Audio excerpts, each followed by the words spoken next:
ตอนนี้เนี่ยเดี๋ยวเราจะมาดูกรณีศึกษานะคะที่เกิดขึ้นจริงที่ประเทศเดนมาร์กแล้วก็ที่สำคัญเขาประสบความสำเร็จนะคะเป็นห้องสมุดตัวอย่างที่รับรางวัลด้วยค่ะวันนี้นะคะคุณรอฟเฮเพลนะคะให้เกียรติมาเล่าประสบการณ์จริงที่นั่นให้ฟังนะคะท่านเป็นผู้อำนวยการงานบริการประชาชนและห้องสมุดด็อกวันจากเมืองอาร์ฮุสประเทศเดนมาร์กค่ะนอกจากนี้ท่านยังเป็นอดีตกรรมการที่ปรึกษานะคะโครงการ Global Libraries ของมูลนิธิบิลแอนด์เมลินดาเกตส์นะคะแล้วก็ยังเป็นผู้ประสานความร่วมมือกับห้องสมุดประชาชนชิคาโกและบริษัทออกแบบชื่อดังอย่าง IDEO นะคะในการนำเอาแนวคิดเชิงออกแบบมาใช้กับห้องสมุดหรือเราเรียกกันว่า Design Thinking for Libraries ค่ะแล้วก็ยังผลักดันให้มีการจัดประชุม Next Library เป็นประจำทุกปีด้วยจนเมืองอาร์ฮุสเนี่ยกลายเป็นจุดสนใจในแวดวงการพัฒนาห้องสมุดโลกเลยนะคะนอกจากนี้เขายังมีบทบาทในเรื่องของการสร้างการรับรู้ความรับรู้ความเข้าใจ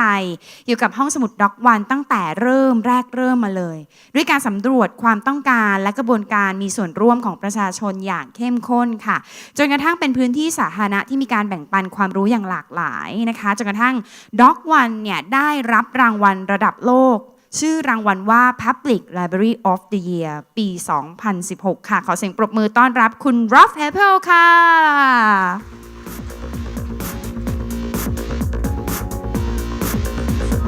There you go.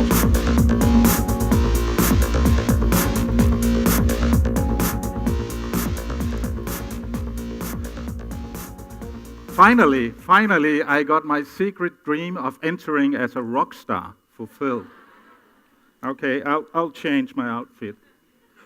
Okay, better. So now I'm going to speak a little bit about not only the library in Aarhus, where I come from, but general library development, and give you maybe some new images of what libraries can be in this networked society that we are talking about. Now I'm really interested if this will work. Yes, it did. I'm going to talk about the library as a placemaker. We just heard that a place is something different than space. I'm going to talk a little bit about the society trends and libraries. I'm going to talk about the user involvement, partnerships, a little bit about play, early literacy, and how that is important, and the library as a key actor in the smart city.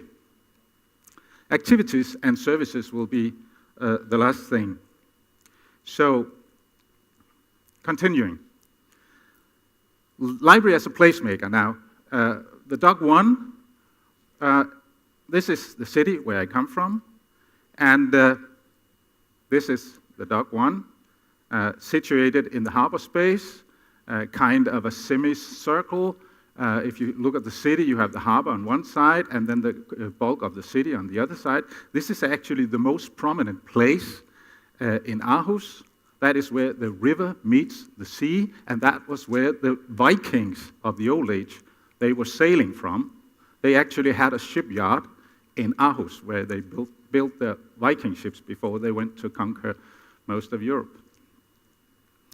So the project in itself is a main library, some citizen services, some partners and network.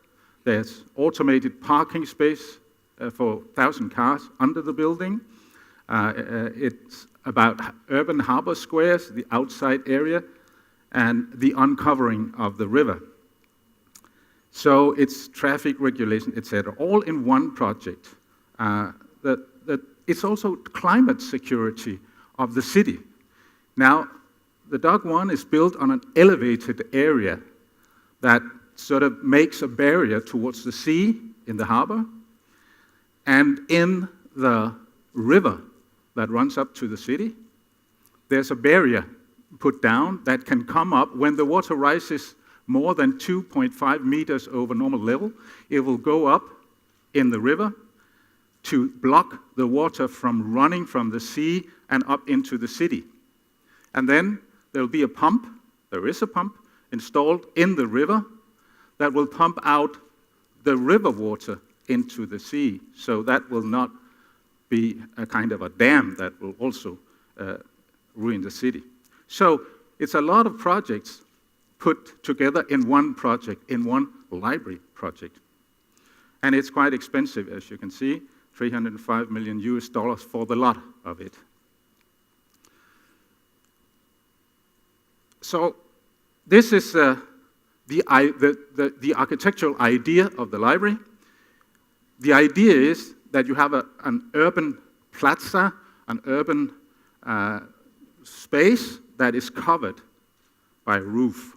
So the idea is that you can, as a user, as a citizen, you can just walk in the city spaces, in the streets, in the squares, and then continue into the library as unhindered as possible.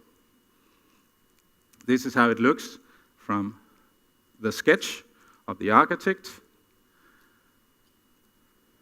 Well, we seem to have challenges, and this is how it looked when it's finished. And you see the harbor side is very rough. It's kind of industrial rough, and the library is sort of fitting into the roughness seen from the outside.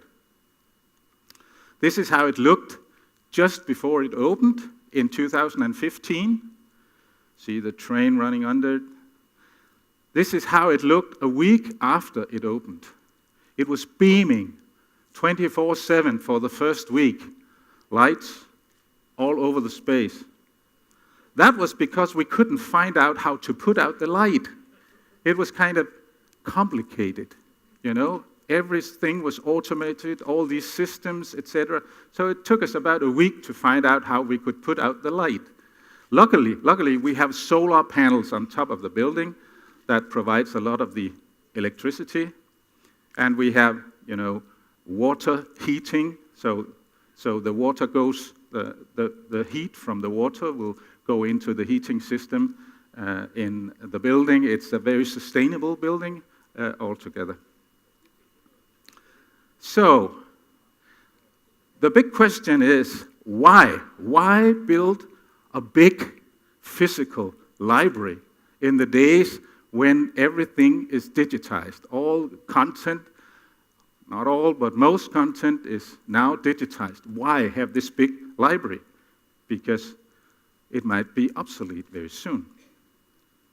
Just to have that notion, you need to think about what are the problems in society that the libraries might be at least part of the answer to.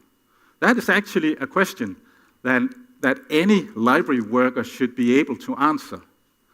Which are the problems in society that your library is the answer to?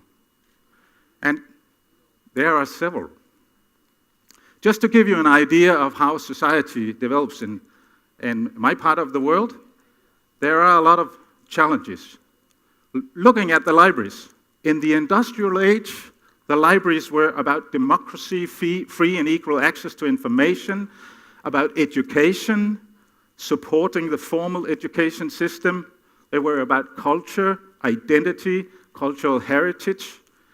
And in the Scandinavian countries, in the Anglo, UK, US, they have been a tremendous success. The sharing of knowledge, what we now would call circular economy, that was invented many, many years ago in the libraries. So they have been a success in the industrial age. But what about the digital age? This is challenging. Oh, yeah. Then we have the urbanity. More and more people are living in cities nowadays. The rural areas are being less and less populated, and in Denmark is actually one of the countries where that development has been the fastest. Actually, very fast. People have moved from the rural area. The agriculture has been what they nowadays would call consolidated, bigger and bigger farms in a small country. Very few people now live in the rural area. More and more people live in the city. That poses some challenges also to the libraries. Mobility, everything in our pocket. We have heard a lot about that today. But also, co-creation, the citizens' engagement and involvement, a big movement in the Scandinavian countries now. Why? Because society is getting so complex that political decisions very often don't reach what they were intended to, because it's so complex, everything. So you need to involve the citizens if you want to have the good solutions to societal problems. And that is actually becoming more and more not only relevant, but also happening more and more. The politicians of the Scandinavian countries, Germany, other parts, are more and more understanding that they need to involve the citizens in the societal solutions.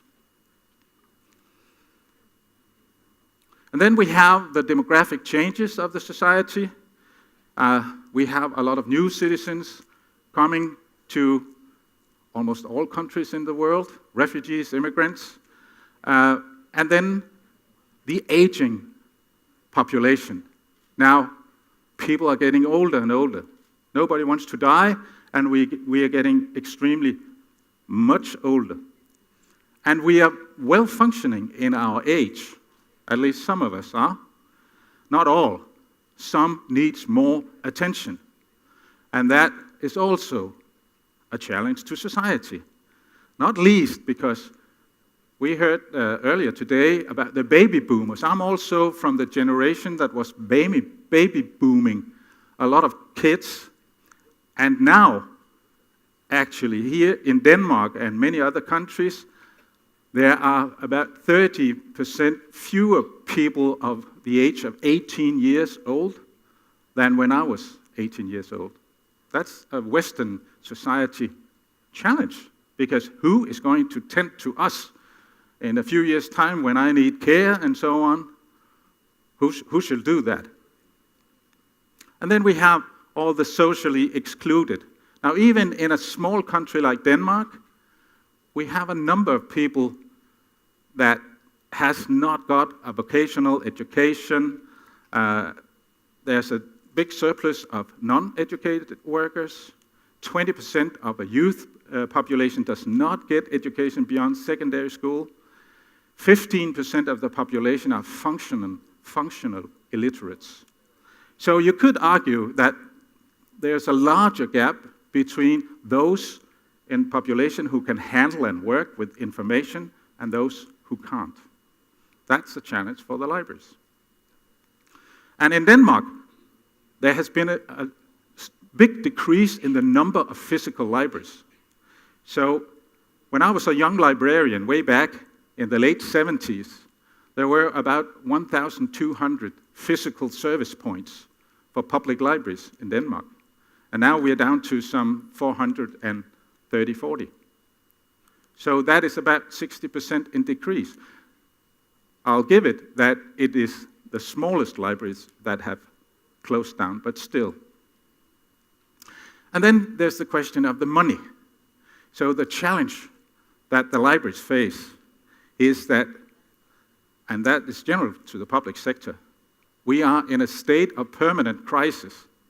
We heard earlier today that in Chinese, the word for crisis is also opportunity. There's an opportunity aspect in it. Still, the fight on resources in the public sector is tremendous. And we won't get more money for the libraries. We will probably get less money for running the libraries. So we need to be smarter. We heard about the extinction timeline. Actually, it was in 2020 that the libraries would be extinct. Earlier today, Steve was talking about the extinction of library, post offices, etc. And this is the extinction timeline. 2020, we have 2 more years before all the libraries will be extinct. Or maybe not. We'll see about that. But we certainly have a challenge on our hands if we want the libraries to keep on being relevant. That is not a new challenge. I mean, I have been in the sector for almost 40 years, and we have been discussing this for at least 30 years in the libraries. And we have not only been discussing, we have also been doing stuff. So we have tried to reinvent the library, being professional in different ways and creating new products, new alliances, new ways of getting funding for our activities. Just to give you a kind of a framework for thinking about the physical libraries, we need to think about information that can be found anywhere on our computers, etc., and much more on what can only be experienced in the physical place, the library. Don't think of the library as a space for media, for books, etc. See the physical place or understand the physical place as a medium. What happens on-site is interesting. Information and data in itself is not interesting. It is context, meaning, putting data into relevant situation and understanding that is interesting. Data is nothing if it's not put into some kind of context. And we heard that the libraries are very credible, they are reliable, and they have a very strong brand in general populations. So it's keeping that credibility that is important. Not meeting information, meeting people. Being experimental, trying stuff out. Don't look at the users or the visitors to the library as somebody who comes and uses your resources. They are someone, they will come as resources. They bring their brains. You can use it, they can use it. So it's very much about being emotional, playful, and allow things to happen in the libraries. So, in Denmark, we formulated a strategy for libraries way back in 2010 that basically had 4 elements. It was a new thinking model for the libraries in the knowledge society, so-called 4-space model. It was establishing the Danish digital library infrastructure for digital content for the libraries, based on open source technologies. It was the idea of the open library, the self-service library where people could access the physical space 24/7, just going in, identifying themselves, using the premises. And then it was the concept of partnership. These 4 elements has been very instrumental in changing the libraries in Denmark. The 4-room model, just a few words about that. The information space, the learning space, the meeting space, and then the historically new performance space. So inspiration space, that is where serendipity happens. That's when you go to the bookstore, look at the book front pages, get inspired, get something that you didn't expect, but something that resonates within you, inspiration. And the learning space, we have just had a marvelous lecture about the different learning spaces that you can think about, that you can work with. The meeting space, that is where the conversation happens between people. And then the performance space, which is a historically new thing, that is where you actually create together, you co-create, you create new stuff, new thinking, new services, new products. The citizens are instrumental and working in the performative space, or they are creating art experiences or cultural experiences. So, inspiration space where excitement happens. Learning space where you explore also into the depth using books and stuff. Meeting space where you participate in the discussion and the conversation of the society. And the performance space where you create. That, if you combine inspiration space with the learning space, creates experiences. If you combine learning space with the meeting space, it creates empowerment of people. Performative space combined with meeting space is about involvement of citizens. And inspiration space with performative space is about innovation. So that model is a good thinking model if you want to. None of these spaces exists in their purity. They are always combined to some degree, but they're good to think about. And these are not only physical spaces, they are also digital spaces. So, user involvement, extremely important in Denmark. Now, the way that if you're a policymaker, if you're a politician, if you're a civil servant, the way that you normally would engage citizens is to some duty-driven and rather dull, mandatory ways of engaging. You know, hearings and very formal involvement. When a new road is going to be built, there might be a hearing process, happens in most Western countries, and there will be maybe a lot of arguing, etc. That has seldom been a very productive process. If there's a controversy, it will be very much us, the citizens, against the civil servants or the politicians, or if there's no controversy, only 2-3 people will turn up and a lot of civil servants and politicians will sit there and not much will go on. What has changed now is that there is a much more cooperative spirit among civic servants, among politicians, among the citizens. Much more user-driven innovation, co-production, co-creation. Maybe some of you have been on the High Line in New York, the transformed transportation system down in the meatpacking area of New York. That was a user initiative. That was an initiative from the citizens of New York that actually became a very, very fantastic place. And that happens around the world now. And the politicians, they are more and more understanding of that situation. There's this sociologist, I think she was, she's unfortunately dead now, Sherry Arnstein. She formulated this ladder of citizen involvement way back in 1969, where she said, down in the bottom of that citizen involvement ladder, you have the pure manipulation. That is when the politicians, they don't really want to listen, but they set up the formal hearing and everything is decided beforehand. Maybe on the next step, it's a little bit of therapy. You can let out steam. You can, as a citizen, get rid of your anger, but nothing really changes. I would argue that we were around here in Aarhus, where I came from, only a few years back.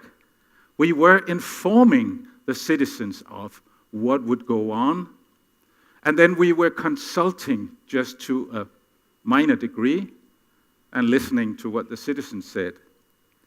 But what has happened over the last 5 years is that we have moved up that ladder. So now it's much more about forming partnerships with the citizens. It's much more about delegating power from the political level down to the citizens. Why? Because society is so complex that it's, again, very hard for the politicians to make the right decisions without having that engagement process. And the delegation of power happens in many ways. So we have places where the politicians actually give away money for idea creations in certain local societies in our municipality. So the citizens, they can come up with ideas for something. There'll be a vote on which ideas are best, and then there's money to actually realize these ideas. So there's a big change in the way that society functions. And some of the challenges that we have in society, I was mentioning that we have fewer young people and a lot more older people. So we need to do much more ourselves, much more on a voluntary basis. Denmark is a very evolved society in many ways, but it's also extremely costly to run a society, and we can't have staff helping us all the time. So we need to be innovative, and we need to engage the citizens in creating new solutions and do much more by themselves, by voluntarism. So there's a an economic issue embedded in this development, of course. So, some of the tools that we use also in the libraries are design thinking. It's about accelerating innovation to create better solutions to the challenges that we meet in general. So design thinking is really something important. I won't go deep into it. I just mentioned this design thinking for libraries toolkit that we developed in Aarhus together with the Chicago Public Libraries, supported by Bill and Melinda Gates Foundation. And we developed it with the company IDEO that originally came from Stanford University and is now one of the world's leading design companies. This toolkit is free to download for anyone, and now it exists in a number of languages. I'm not sure it's translated to Thai, but a lot of different languages. The basic idea is to have, engage the people whose problem, to understand problems, to engage with the citizens who experience the problems, and try to create ideas together, and then make mock-ups and prototypes, see what will function, and then reiterate these processes until you have something useful. I thought I was clever because I brought my own clicker, but doesn't work either. Okay, so the idea is to have some vision, to make field trips engaging with the citizens, revisit your vision, make workshops, define the problem, test first prototypes, create new methods. It can be done, you can create new services, it can be physical products, whatever. It's a nice method. So, how does it look? Well, there's a lot of different formats that we use. Of course, different meetings with citizens on library services, workshops. I had a workshop yesterday on the 4-room model with some of you. Idea pitching activities. These images, they're all from the library. These are things that happens in the library. These are idea pitching activities.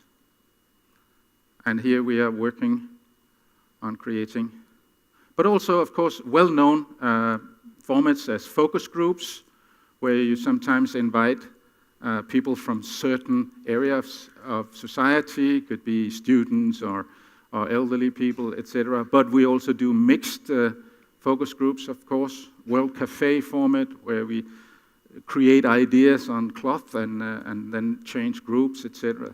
Creating visions, phototyping. That was a method that we used a lot when we were contemplating the planning of the new main library, moving from the old to the new main library. We had staff members and users take photos of what they thought should go with to the new main library and what should stay in the old main library, and had a lot of conversations about that. Village Square format. Lead users was a really good format where we hired young people from university to work with us as librarians. We called them mind spotters. And what they gave us, we hired them for 6 hours per week and paid them. And we hired an expert in social media, one in literature, one in search paradigms, etc. And then they worked with our librarians, and then they went out into the cityscapes around to primary schools, teaching the kids with our librarians, and that gave a totally different image to the library. And it gave us a big network also. There's some of them. And of course, user-driven design is something that we work a lot with. Participatory design, where we work with people on our new services. This is actually, this picture is from 2007, and that was kids working in the summer holidays for a week with our librarians in defining the new main library. What would it be for them? They would build cardboard models of the library, and they would talk about what they wanted from a library, if they could decide. And then our staff were recording. You see the guy on the left-hand side, he is video recording and taping what the kids are saying. That went into the architectural competition, and the architects had to relate to what the kids had said. And some of the architects, they thought we were joking at that time, but we weren't. We were dead serious, and we wanted answers from the architects to what the kids had said. This is from some of the workshop with the kids. There you see, we are documenting that girl. She was talking about hearing birds singing in the library. Now you hear it in all airports, but actually we weren't too keen on that. So we were kind of thinking, how can we fulfill this wish from this girl? And then eventually we installed 2 soundscapes in the library, so we can create bird singing or all kinds of moods with sounds in it. But that was that girl that actually gave us that idea. So experimenting is extremely important in the libraries. These are just some of the images from the experience that we have done in our, what we call transformation lab.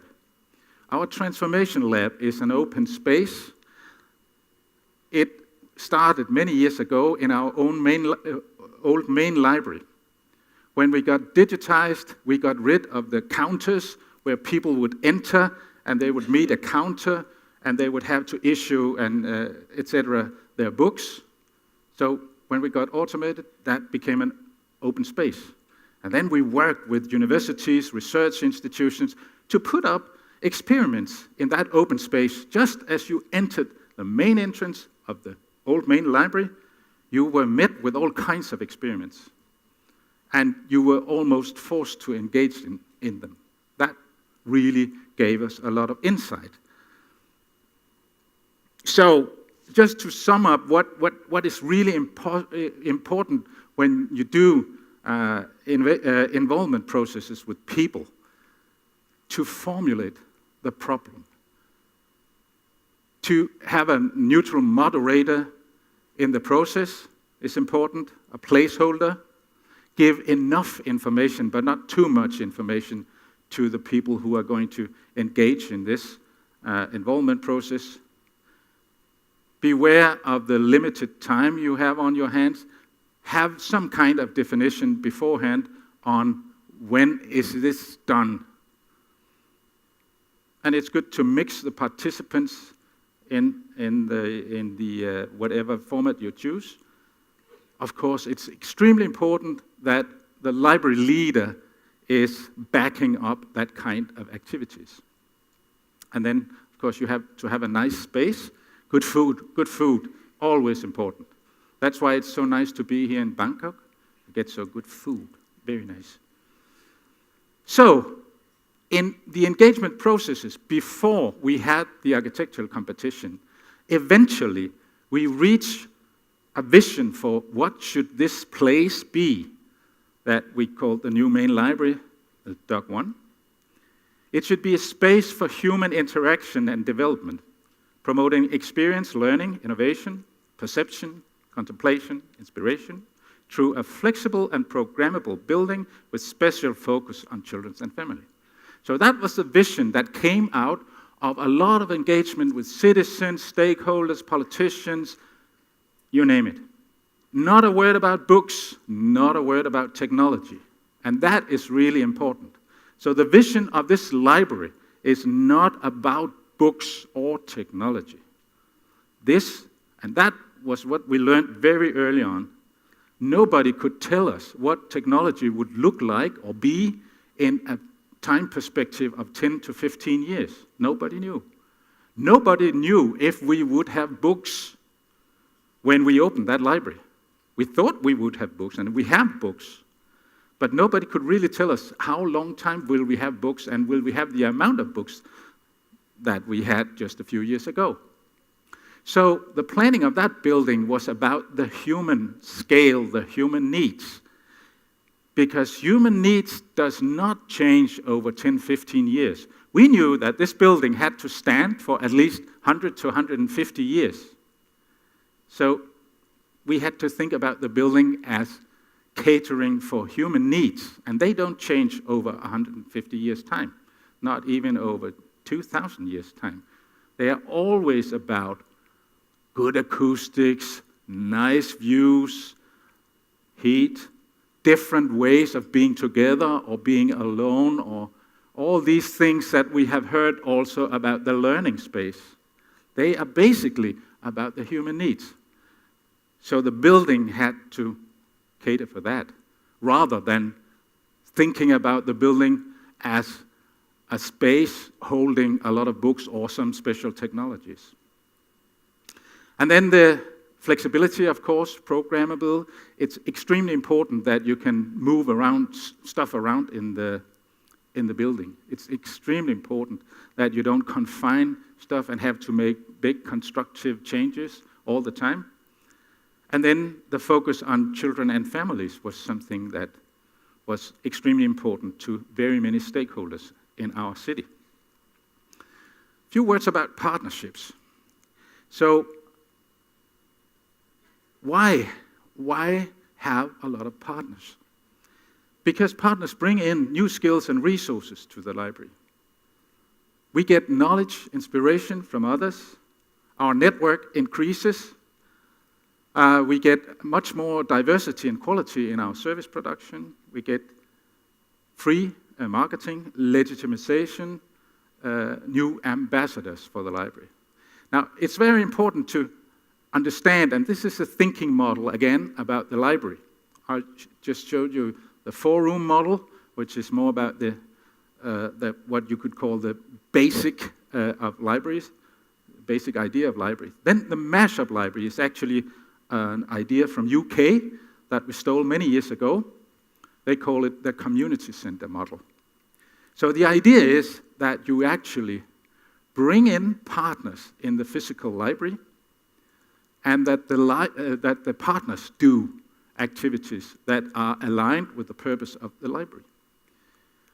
Why we call it the mashup is because a mashup, when you do a homepage, a website, it's very often a mashup. It's almost always a mashup where you bring in resources to the website via web technologies like widgets or web services, and somebody else maintain the content of these services. It could be the radio or TV program, it could be the weather forecast, it could be anything that you just bring into your own website so you get more content in your website. So take that idea, put it back to the physical space, the library space, and then think, who could be interesting partners for the library? Who could be interesting to work with in the library? Who could actually make services in the library that we don't have to do then? And in Denmark and most Scandinavian countries, it would be non-profits. It would not be private sector commercial agencies. It would be non-profits, it would be public sector activities, it would be civic society, all kinds of volunteers or associations, clubs, etc. As long as they comply with the basic idea of the libraries, which is to promote lifelong learning, cultural experience, etc. That model has created so much activities in the libraries. And the good thing about that type of partnerships, it is not outsourcing. Outsourcing is something else. Outsourcing is something where you actually pay somebody to do something in the library. Your cleaning will typically be outsourced, the cafe, etc. But these partnerships, there's no money involved. What we deliver in the library is the premises, putting into the program, the marketing, you could say, of activities. And then we deliver a lot of people who actually come to the library. And the partners, they deliver a lot of content, a lot of activities, a lot of learning processes, etc. And they are getting exposed, which is what they want. So this is a really good model of creating more for less money. Now we have 135, I think now, formal partnerships with all kinds of activities. These are just some of these. It could be charities, it could be clubs, etc., etc. And that means a lot of activities. This is just one randomly chosen week of our week program, 42 different activities in the library, mostly done by partners or in partnership. So that has, of course, a tremendous effect also on what the user sees and what goes on in the library, and of course it also has effect on the way that we work. Just a few words about play in the library. I told you that part of the vision of our library is to be a relevant place for families and children. And that has some bearing on the thinking about what play is and the meaning of play and early literacy. Some of you might have heard about James Heckman, who is a Nobel Prize laureate in economics. He has the hard arguments for why is it so important to invest in early childhood development, reading abilities, language skills, etc. Because it's extremely expensive for society if you don't.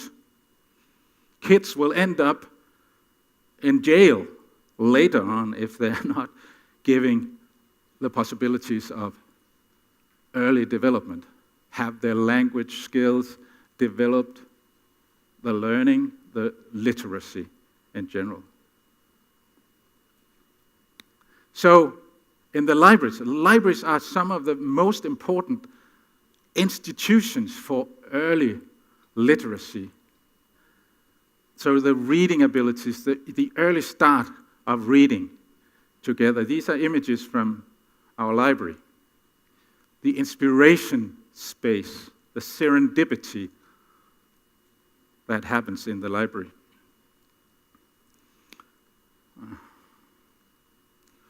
This will be a long presentation if it won't. I'm sorry? There you go. Look at the guy who's reading by himself, feet sticking out. Children's theater, very important in the library, to have the imagination going on for the kids.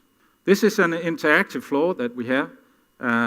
We developed that together with the university, the IT University of Aarhus, years ago, 2003 actually, and then eventually it branched out. The guys that we work with in developing this floor, they made a little company and now they sell these floors. They have about 15, 16 different games embedded in them. And some of them are educational games, some of them are just for fun and moving around and so on. But that's a popular activity in the library. Of course, the more healthcare-oriented information happens in the library. You see young mothers and fathers there with their small kids, and we, of course, have a partnership with the healthcare institutions of Aarhus, and they come and they talk about what is good for the kids. The gaming is a big thing in the library, but also the old school gaming. Sometimes we have to get rid of the older guys, the fathers, because they want to sit there all the time, so the kids can't use it. And we make, of course, all kinds of game lectures where kids are learning how to make their own games, but also board games are popular, chess, of course. Now in Norway, we have the world champion, as you might know, and chess is becoming more and more popular. Creative play in the library. We have this is from the children's lab. We have a special place where the kids can be more messy and we can work with our partners.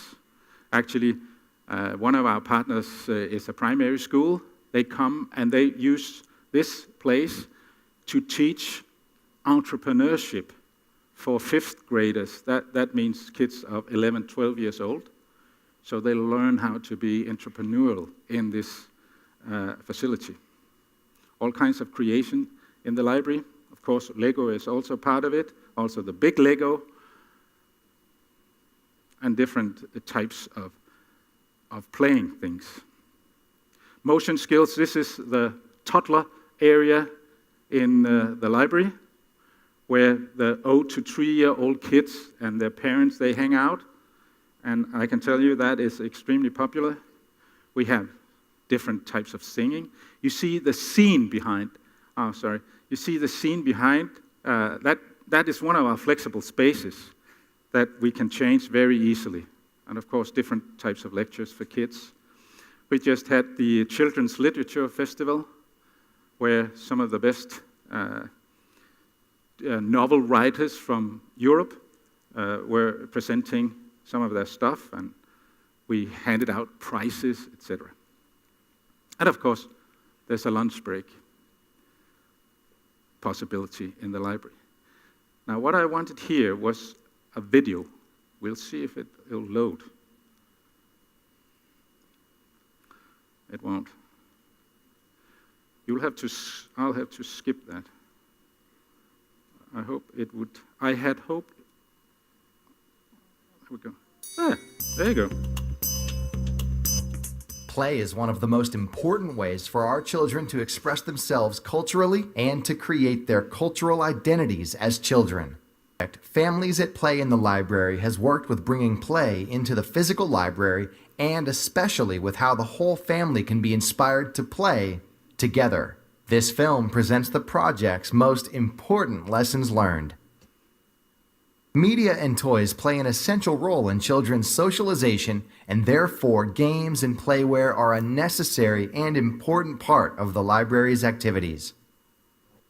Create playrooms or areas that appeal and inspire to play. Too staged in rigorous environments can be intimidating to the users.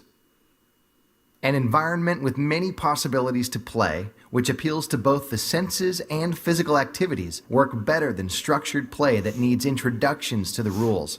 Families start playing much easier when they immediately see the possibilities of play.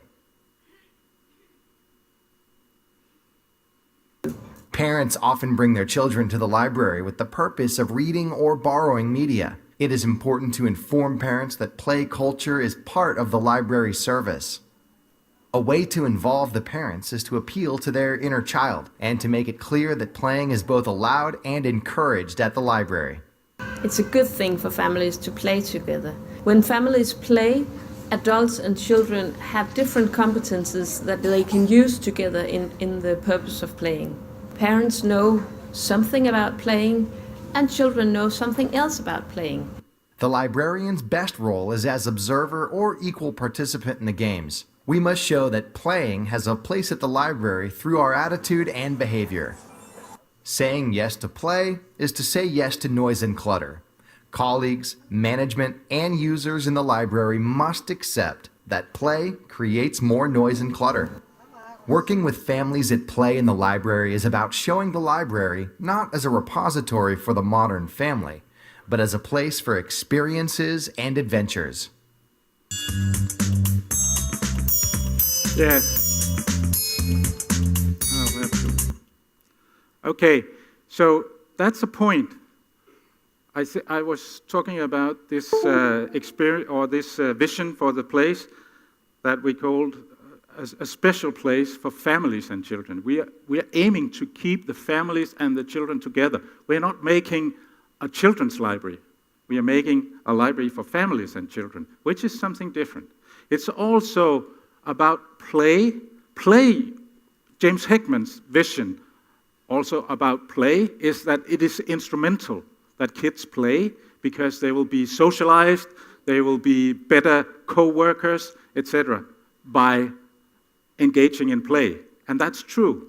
But play also has its own value, just as art experience has its own value, or literature has its own value. It is not necessarily alone an instrumental thing to make us better citizens. No, it's also a life experience. It is something that happens when it happens to make you happy, which is also an important part of play. So, many cities all around the world are now engaging in becoming so-called smart cities. There are some elements that constitutes the idea. There's no formal definition of what a smart city is, but earlier on we heard about Internet of Things, the fact that more and more stuff will communicate with each other without our interference. It's about the 5G communication that will come very soon. It's about making more and more smart cars. We have seen now, of course, the trains have been running without chauffeurs for a long time, and the cars are beginning now to run without our interference. It's about energy supply, health security, artificial intelligence, and recently big data, RPA, robotics, etc. That is what smart cities are, and almost any city with a little respect for itself has some visions or plans or strategies for being smart cities. And of course, Aarhus, where I come from, also have that. What I'm keen on is to look at this quotation that I think is extremely important. An old one from Amsterdam University, 2009. Urban performance depends not only on the city's hard infrastructure, the sensors, the networks, etc., what you could call the physical capital, but also on the availability and quality of knowledge, communication, and social infrastructure, the human and social capital. So this is very important for the libraries to contemplate.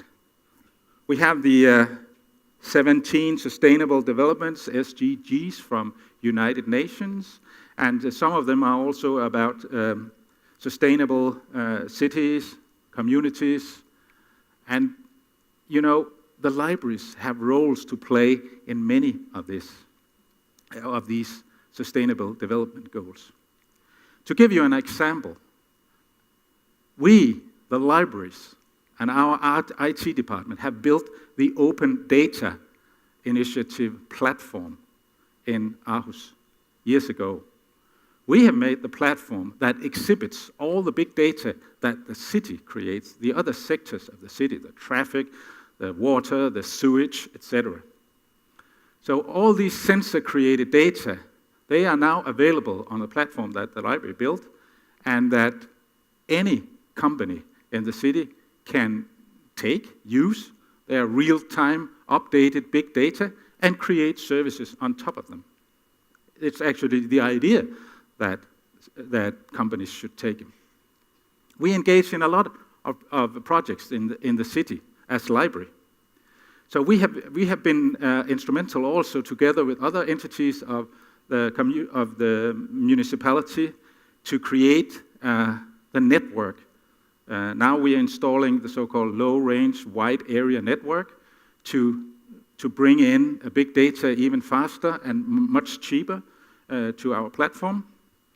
And we are actually giving away all this information that we gather on this platform. And then we are working on creating different semantic tools on top of these big data. But what we also do is to create analog happenings in the library.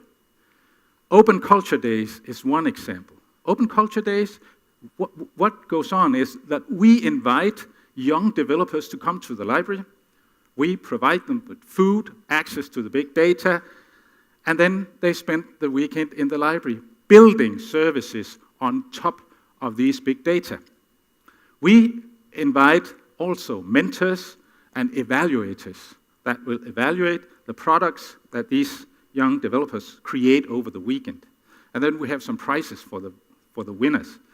And they work hard on developing services. These guys, they developed an app on top of data from the city archive, big data from the city archive that volunteers from the city archive had actually digitized and put into our platform. So these three guys, they were volunteers. The people aligned to the city archive, they were volunteers. So it was two-time volunteerism that actually created an app that these kids now sell to other city archives in Denmark.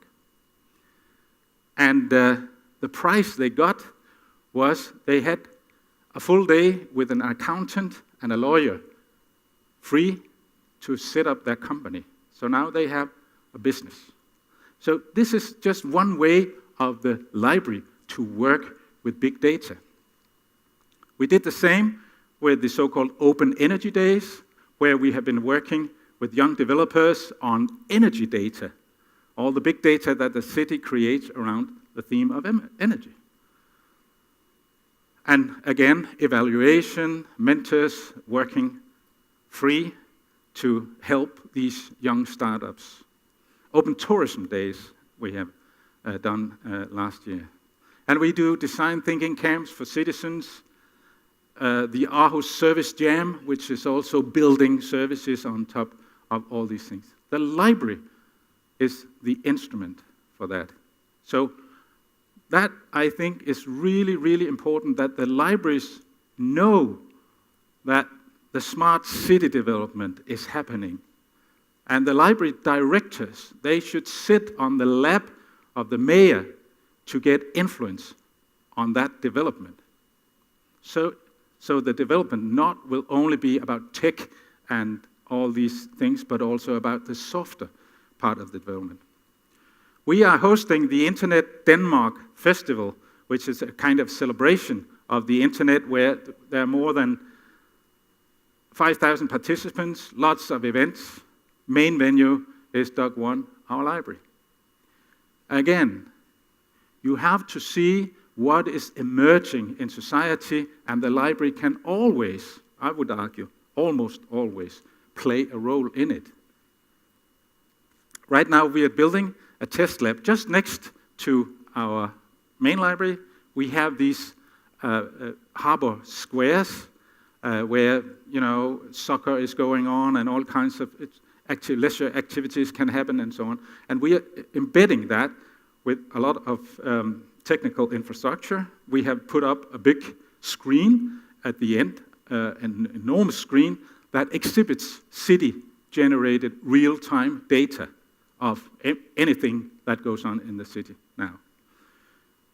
So right now we are building a platform for digital citizen involvement.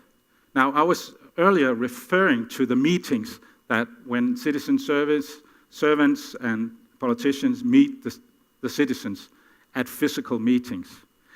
So what we are building now is something that would enhance that based on social media platforms to engage methods to engage the citizens digitally so they can also give their say, come with their ideas, etc., in a digital format. That is a way of expanding the meetings from the 25 citizens that would meet up to hundreds and hundreds and maybe thousands of citizens that can give their say. And I'm not talking about a voting system where you can just let your feelings run. No, it is an engaging and interactive platform that will have elements of gamification and learning activities embedded in it. That is also something that the library is really instrumental in. I'm going to show you some photos from Dock 1, where we have you look at how does it look in a physical building. Now, first of all, we have now 130 screens in the building, different screens. When we were in the old main library, I think we had 5. So we have screens where the librarians recommend books. We have big screens that gives away what goes on in the library, or that with the hashtag Dock1, all the Instagram photos that people take from the building and hashtag and put up on their Instagram profile will be shown. This is where you arrive down in the bottom of the building. This is giving your opinion about the city. This is about a temporary playground, and this is just about, you see in the bookshelves, advertising the mini maker fair and the library. This is the book automat, where you can actually press any book front page and get more information, etc. All kinds of screens, of course interactive boards and screens in the library. You see interactive tables. This was from David Bowie exhibitions, where you could also hear and see music videos and so on. Come on. So, look at the library as a platform for innovation. The hacker spaces. Hacking, as you know, means improvement. Hacker has got a little bit of bad rep, but actually hacking is improving something. And the manifesto of the hackers is actually about sharing. And the libraries have always been about sharing knowledge. So, of course, we would be engaged in that. And this is way back in the old main library. Of course, we created hacker labs, different formats of citizen engagement lab. Also very analog lab where you work, do things. You see the old woman with the children, the grandfather with his grandchildren working, very engaging. The guy in the green coat is one of our partners. The Open Space Aarhus is young tech students who have this forum, Open Space Aarhus, and they work with emerging technologies, and they often help us. They come down as volunteers, and then they engage with the public in whatever activities we can have. Maker fairs, where we bring out, we don't have a permanent makerspace. We make it event-oriented. So we bring up the 3D printers and the laser cutters and all the stuff that we have in the basement, because we are afraid. We have seen in so many libraries, they have a 3D printer, and it's just standing there, and it gets, people pass it. So what we want to do is to work with it, rather than make it a kind of an exhibit. And as you can see, it's really important, it's really popular to have these maker spaces. And young and old, always engaged in these activities. Drone workshop, you see the girl in the red, she's flying a drone here, and we teach them about what is legal and what's not legal, etc. Coding Pirates, a national activity. We have several coding pirate clubs coming to the library and coding, learning how to code and working with coding. Building robots with Lego Mindstorm. And our latest employee is the robot Norma. She's a humanoid robot. We are teaching her to speak Danish. She speaks English, but she's a quick learner, and she's rapidly picking up Danish. And it's extremely funny to see how she interacts with kids, especially. She keeps eye contact. She has all the gestures of humans. And here she's giving a lecture to a kindergarten class and talking about giving a presentation. So this implies, of course, a lot of changes in the way that staff works. So staff is a bit of a teacher. Staff members have to be a bit of tutor to help. Here we have a class of seniors. To be able to lead a project is a required skill. It's not required for all staff to be developers, but we do have developers in our staff. Facilitating is really important, making people and kids feel good, and being professional hosts in the organization, being very service-oriented. Now, the elderly woman on your right-hand side, she retired 3 years ago. She was a really competent librarian, also in the digital area, And she was immediately hired by a software company. And she's still working there, although she's 69 years old. She's just a librarian, but she has a good mindset and has always had that. So the movement from libraries being transactional places where you lend out books to creating relations has been extreme, I would say, over the last 10 years. So if I should sum up what we have learned in that process is that it's extremely important to make partnerships with whoever is active in your local community. Beware that you're addressing community needs. Co-create with the citizens. Integrate the user-generated knowledge in your services. And then think about liberating the library from the brand of the books gradually.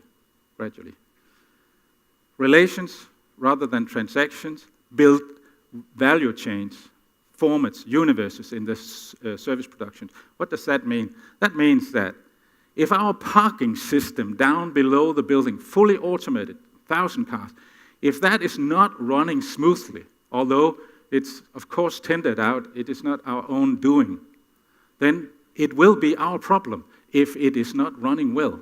Same with the cafe that is tendered out, outsourced.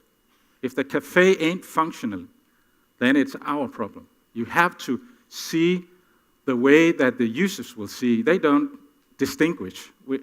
They don't care who is actually delivering the service. It just needs to be good. Very important. And then, the last thing is equally important. Make space in your library. Have open spaces. Don't be afraid of the unprogrammed space. I've seen too many libraries that cannot have an open space without filling it up with all kinds of stuff. Don't do that. It is extremely important to have these open spaces where a lot of things can happen. Of course, there will be an exhibition at one time, a dance at another. All kinds of things will happen if you reach out to your local society. So, we are reaching the end. I'll just give you some statistics.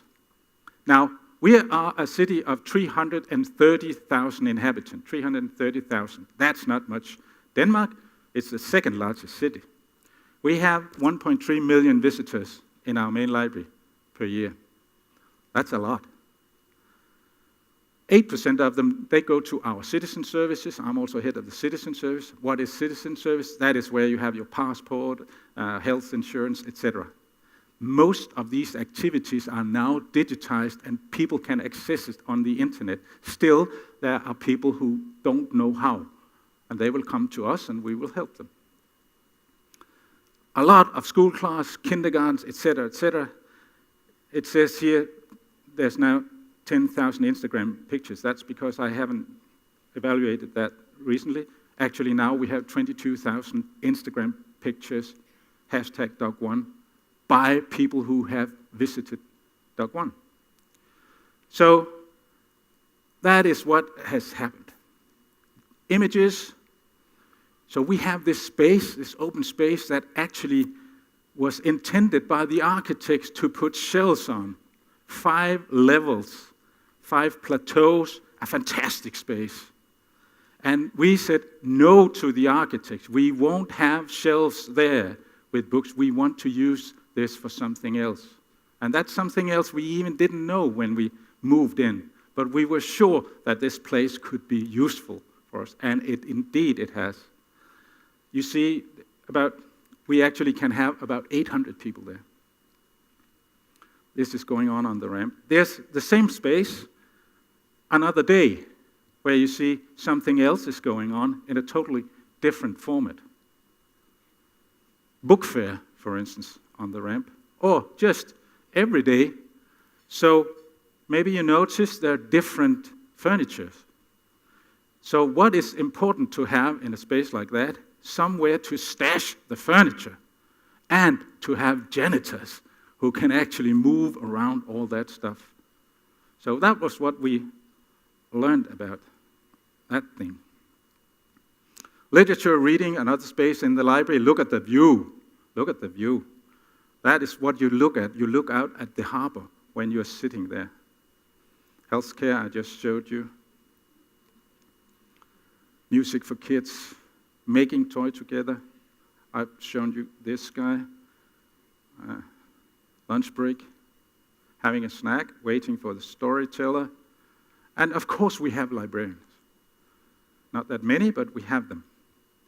The vending machine, books, and the library as a study place. We have heard about the learning spaces. This is extremely popular. One of the features that we host in the library is a very, very good internet connection that is what is called EduRoam. It means that all the students of Aarhus, there's about 60 to 70,000 students in different areas.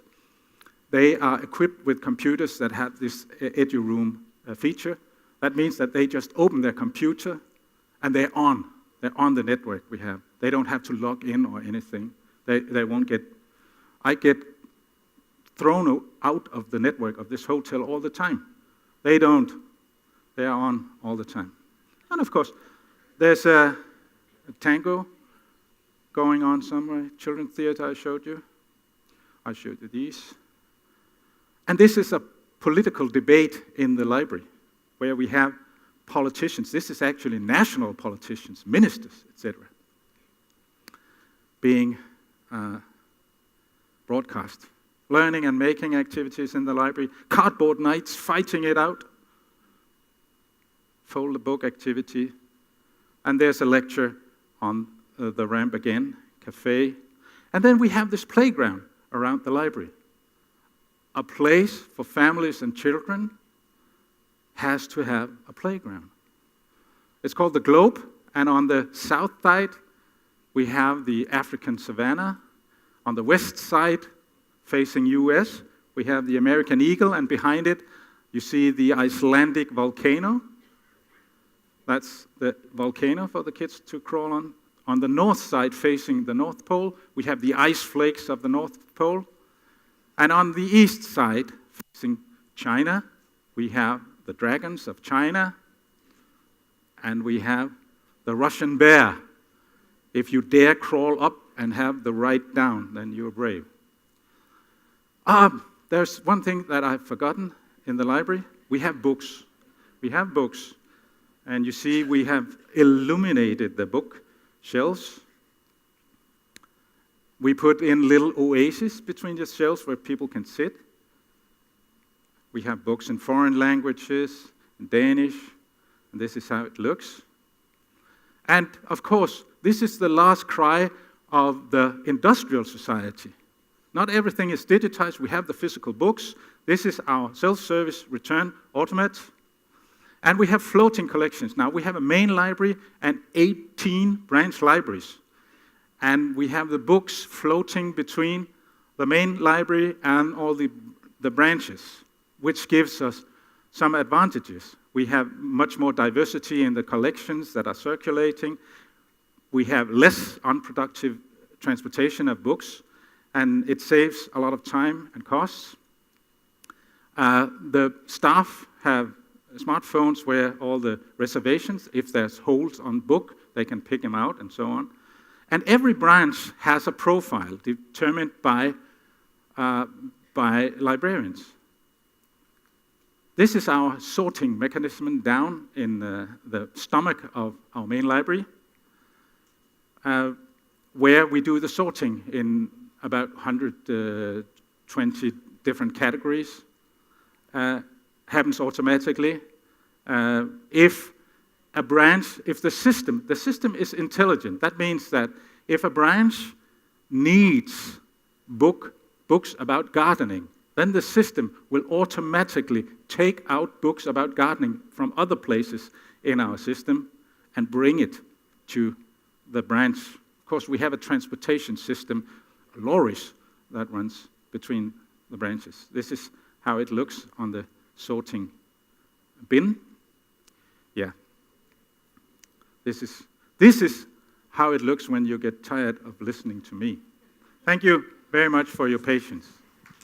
ขอบคุณค่ะ Thank you very much. Please remain on the stage in the case of the questions. มีท่านไหนมีคำถามไหมคะมีด้วย เดี๋ยวขออนุญาตรอไมค์จากเจ้าหน้าที่สักครู่นะคะ ทางด้านหน้าเลยค่ะ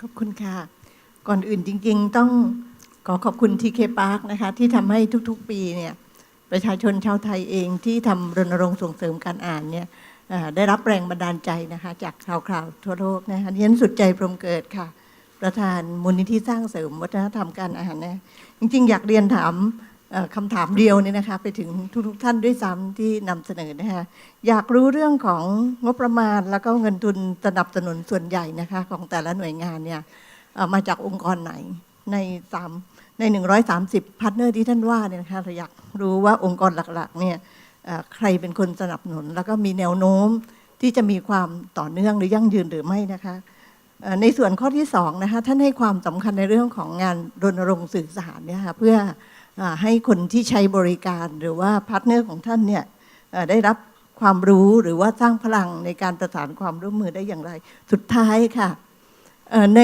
กลุ่มเด็กเล็กปฐมวัยเนี่ยค่ะซึ่งถือว่าเป็นวิกฤตในเรื่องของพัฒนาการเด็กล่าช้าในทุกๆโซนของโลกเนี่ยนะคะรวมไปถึงประเทศไทยด้วยเนี่ยโดยเฉพาะในกลุ่มเด็กแรกเกิดถึง3 ขวบเนี่ยนะคะดิฉันอยากรู้ว่าทางนี้เนี่ยให้ความคอนเซิร์นให้ความห่วงใยอย่างไรในกลุ่มเด็กเล็กกลุ่มนี้นะคะแล้วก็มียุทธศาสตร์อย่างไรในการช่วยกันพัฒนาเด็กปฐมวัยของเราค่ะขอบคุณค่ะ First, funding of the library taxpayers' money. The municipality pays for the library services. Yeah? So the partners, the 130 plus partners that we have, they pay nothing. We pay them nothing. How do we PR marketing these partners? We put them in our printed program. We have a half-year printed program. We have weekly programs on the social media, internet, etc. We also make it visible that some of the activities that we have are made by this and that institution, this and that volunteers, these or those clubs, etc. But it's not commercial partners. It is not banks or anything of the nature. It's not someone who has to commercialize. It is civic society, civil society activities or public sector activities. It could be healthcare institutions, etc. So, no money involved. Money comes all from municipality, yeah? And then you were talking about kids, 0 to 3 years old. I showed you a few images of what we do together with the health services, where they come in, we advertise, we make the program, people with small kids will turn up, and the healthcare, it could be healthcare professionals, they talk about how you need to work to keep your kids healthy, but also mentally healthy, how important it is to read for them. They work together with our librarians. Our librarians will recommend good children books, etc. That kind of cooperation. So we have many ways of working with the toddlers. And I was showing you this area for 0 to 3-year-old kids, where I tell you in the weekends it's packed with prams. We had to make a big area for pram parking. Sometimes we have 50 prams standing there. What we learned, we actually, in the original planning for the library, we made a pram parking, but it was a little bit far away from where the mothers and the kids, they are, and the fathers and the kids. And that turned out to be a problem, because they are prairie wagons, these prams. They have all their needs and belongings in the prams, so they need to be close to them. So we had to make it pram parking. And that way, we were happy that the building is easy to, make changes in. I hope that was answer to most of your questions at least. โอเคไหมคะเข้าใจเนาะมีคำถามเพิ่มเติมอีกไหมคะ any question มีไหมคะโอเคงั้นขอเสียงปรบมือให้กับคุณ Rolf Hapel นะคะ Thank you very much นี่ก็จะเป็นโอ้โหเป็นจริงๆเรื่องราวของ Dog One เนี่ยนะคะดูแล้วมันน่าสนใจเนาะแล้วก็มีหลายอย่างนะคะที่รู้สึกว่ามันเป็นแรงบันดาลใจเป็นไอเดียใหม่ๆให้กับห้องสมุดของบ้านเราด้วยจริงๆคือเขาเป็นพื้นที่เปิดนะคะที่สร้างสรรค์ได้เป็นอย่างดีแล้วก็สนับสนุนการจัดกิจกรรมหลายอย่างนะคะ